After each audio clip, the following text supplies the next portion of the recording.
Let's start with the mechanics, because what's happening in your body during a music chill is genuinely strange once you look closely at it. The scientific term for this is frisson, from the French word for shiver or thrill. Researchers also sometimes call it skin orgasm, which is a memorable phrase, if a slightly aggressive one for a science video. Frisson is a psychophysiological response, meaning it's a psychological event that produces a real, measurable physical reaction. When it happens, the tiny muscles at the base of each hair follicle, called erector pili muscles, contract. That contraction pulls the hair upright and puckers the skin around it, which is what creates the bumpy texture we call goosebumps. At the same time, blood vessels near the skin's surface constrict slightly, which is part of why people report a chill, an actual temperature-related sensation, even though the room hasn't gotten colder at all. This is the exact same physical mechanism that happens when you're cold or when you're frightened. It's controlled by your autonomic nervous system, the part of your nervous system you don't consciously operate, the same system that controls your heart rate and your breathing. Specifically, it's the sympathetic branch,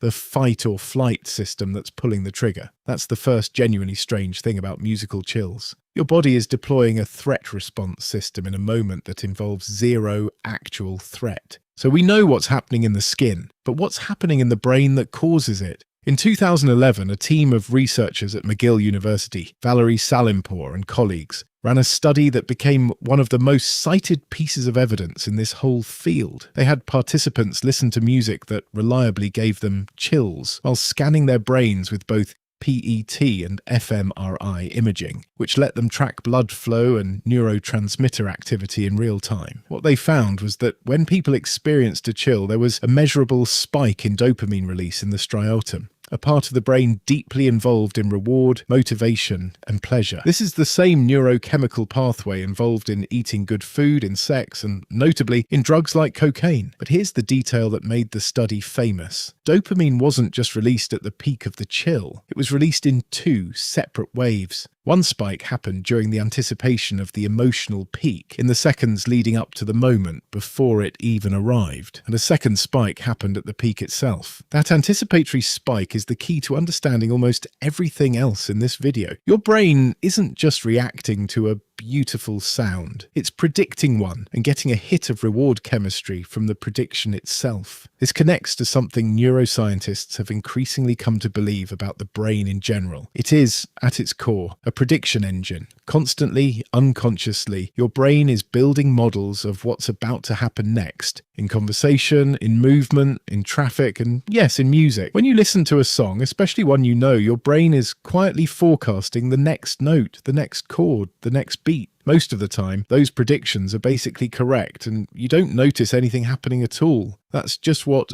understanding music feels like. But every so often, a piece of music does something that either dramatically confirms a prediction in a stronger way than expected, or violates it in a way that resolves beautifully. Composers have techniques for this. An unexpected key change, a sudden shift in dynamics from quiet to loud, a held note that finally releases, a voice that breaks into falsetto, a bass line that drops out and then crashes back in. Music theorists sometimes describe this using something called expectancy theory, most associated with the musicologist Leonard Meyer, who argued back in the 1950s that musical emotion comes largely from the play between expectation, delay, and resolution. Meyer's core idea was that music creates tension by delaying an expected outcome, and that emotion is generated in that gap, in the space between what you expect and what you get. Frisson, in this view, is your brain's reward system firing because a prediction was violated or fulfilled in a particularly satisfying way, a sudden intensification, an unexpected turn, or a long-awaited resolution finally arriving. It's the neurological equivalent of a plot twist that you saw coming just late enough for it to hit hard. Here's where it gets genuinely puzzling, though. Dopamine and prediction reward loops make evolutionary sense for food, for sex, for social bonding, things directly tied to survival and reproduction. But music doesn't feed you. It doesn't warm you. As far as we know, no other species relies on complex tonal patterns to find mates or avoid predators. So why would evolution wire us to feel intense pleasure, including a literal threat response reflex, in reaction to sound patterns that have no survival value? There are a few competing theories, and it's worth being honest that this is still actively debated. One idea, put forward by researchers including psychologist David Huron, is that the goosebumps response itself might be a kind of evolutionary leftover, a repurposed piloerection reflex. In many mammals, piloerection makes an animal's fur stand up to make it look bigger and more threatening, or to trap air for warmth. The theory goes that this ancient reflex, originally built for temperature regulation and threat display, got wired into our broader emotional processing systems over time, and music, being an unusually powerful trigger of big emotional peaks, accidentally taps into it. A second theory focuses less on the goosebumps specifically and more on why music produces such intense emotion at all. This view treats music as a kind of auditory cheesecake, a phrase the psychologist Steven Pinker famously used, though somewhat dismissively. The idea is that music isn't an adaptation in itself, but a byproduct. It hijacks systems that did evolve for real survival reasons, like auditory pattern recognition, language processing, and emotional communication through vocal tone, and stimulates them in a way nothing in nature quite does. A third, more social theory, one that researchers like Robin Dunbar have explored, suggests music, especially communal music like singing and drumming, evolved partly as a bonding mechanism.